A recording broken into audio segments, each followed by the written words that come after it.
This is it, they're racing. Imprimatur away very quickly over near the rails with Society Bay. Drought has begun well also.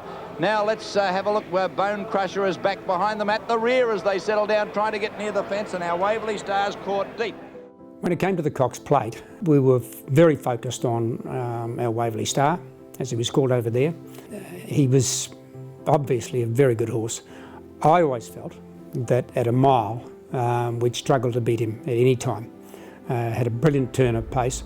Bonecrusher wasn't devoid of pace, but Waverley Star had a bit on him there. So we needed to outstay him, or tried to plan how we could do that, and consequently in the race, our pre-race predictions of how it would pan out in the first 400 or 500 metres was completely wrong, as often happens in racing.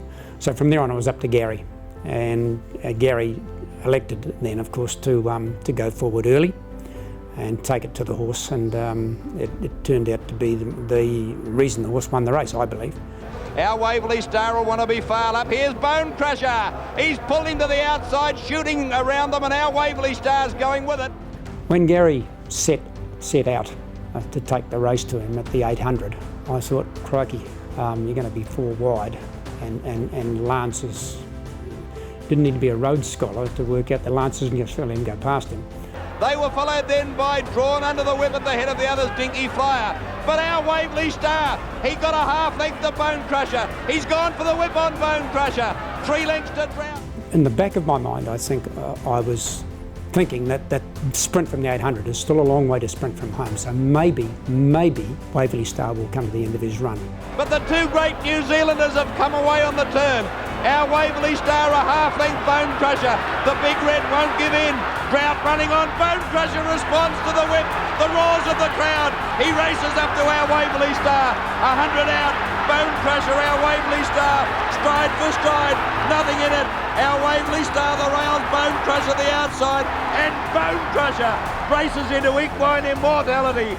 $1.5 million as he photo finishes our Waverley Star. Lance O'Sullivan thought, and I agree with him, that he had us a couple of times in the race, especially on the corner. And as Lance has said, he just wouldn't give in.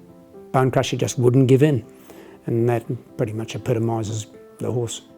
When we got downstairs after that, the crowd were still yelling and clapping, and you know they sort of really got it. What it was about, a wonderful competition. They appreciated the courage of those horses, and I thought that was marvellous. And as I went down, I ran into Dave O'Sullivan. We shook hands. At some stage or there later on, we sort of had a bit of a hug, and I think we both appreciated. In a sense, it didn't matter who won or who lost. You know, both horses put everything out there, and that meant so much to us, I believe. And I've spoken to Dave about it since, and you know, it was marvellous. I love racing in Australia. One of the reasons I love racing is they're hugely competitive. They're hugely competitive, and they'll walk over broken glass to beat you. But if you beat them, they step up, shake your hand, and say, "Good on you. Let's have a beer together." I really admire that in them. So it's a magic thing. Our rivalry, New Zealand and Australia, of course, is renowned. You give stick and you get stick, and you accept that.